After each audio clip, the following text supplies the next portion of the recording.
भटक्या विमुक्तांसाठी गेले, बाकीचे आणखीन कोणाला ते नोबेटिक अमुक तमुक त्याच्यात ते आणखीन सगळे गेल्यावर 2% आणखीन गोवारीला दिले, 17% शिल्लक राहिले आणि 374 जाती आहेत.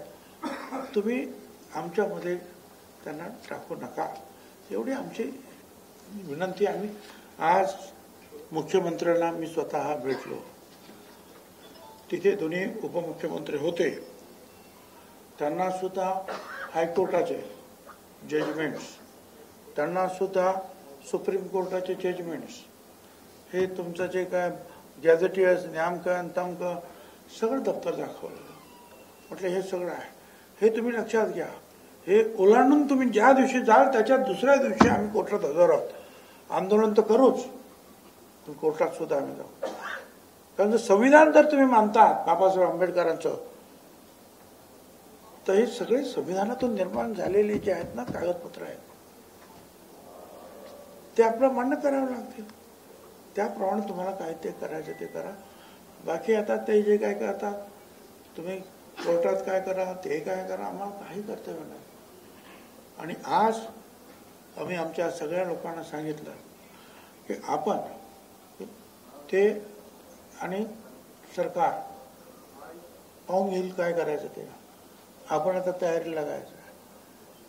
अनेक ठिकाणी उपोषण सुरू केलं, अनेक ठिकाणी उपोषण सुरू करायचंच आहे. तहसीलदारापासून तर कलेक्टरपर्यंत सगळीकडे जे आहेत मोर्चे काढून एकच महत्वाचं वाक्य तिथं पाहिजे, आमच्या ओबीसीच्या वाट्यामध्ये दुसरे वाटेकरी नकोत. 200-250 फक्त होते, ते 374 झाले आमचे. ते साहेब म्हणतात 17 जाती तुम्ही नवीन घेतल्या. कुठल्या 17 जाती घेतल्या? अहो कुठला समाज? ओबीसी अंतर्गतच आहेत त्या. पोट जाती हे पोट जाती होत्या बरं का. लिंगायत समाजाच्या पोट जाती होत्या.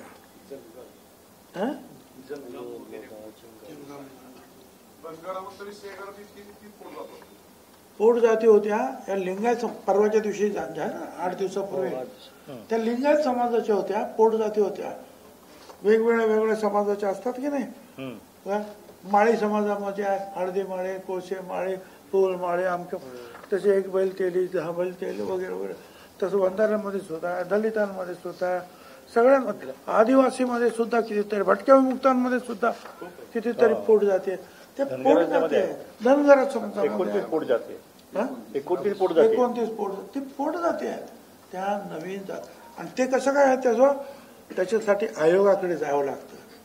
आयोग वर्षभर 1.5 वर्ष त्याचा अभ्यास करतं, मग आयोग कळवतो गव्हर्नमेंटला की तुम्ही यांना घ्या, आणि मग गव्हर्नमेंट ते स्वीकारतं. त्याप्रमाणे स्वीकारलेलं आहे आम्ही 374 पर्यंत. परंतु मराठा समाज ज्या वेळेला आला त्यावेळेला देशमुख कमिटी, खत्री कमिटी, सराफ कमिटी, बापट कमिटी, 4ही आयोगाने जे आहे नकार दिला. 4ही आयोगाने, परत हायकोर्टाने नकार दिला, परत सुप्रीम कोर्टाने नकार दिला. आता आणि तुम्हाला हेही सांगतो, ही जे मंडळी म्हणतात मुख्यमंत्र्याच्या हातात हे नाही,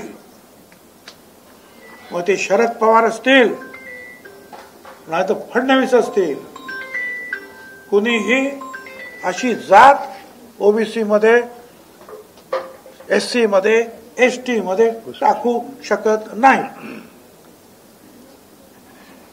कारण ते शरद पवारांनी जे मंडल आयोगाने सांगितलं, भारत सरकारने मान्य, त्याचं फक्त इम्प्लिमेंटेशन केलं.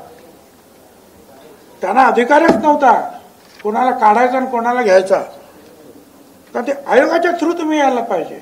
आयोगाने मान्य केलं तर आयोग तुम्हाला मान्यच करत नाही. त्यामुळे जे आहे कुठल्याही मुख्यमंत्र्याला किंवा सरकारला दोष देण्यात मला अजिबात इंटरेस्ट नाही. नियम कायदा सांगतो ते हे सांगतो, कोर्ट सांगतो ते हे सांगतो, आणि मग त्याप्रमाणे उगीच जरी कोण हट्टाग्रह करत असेल तर सरकारने जे आहे ते पाहून घ्यावं. पण आम्ही ठरवलेलं आहे, आम्ही उपोषण करणार. आम्ही जिल्ह्यातून मिरवणुका काढणार, तालुक्यातून, आणि आमच्यावर जर अन्याय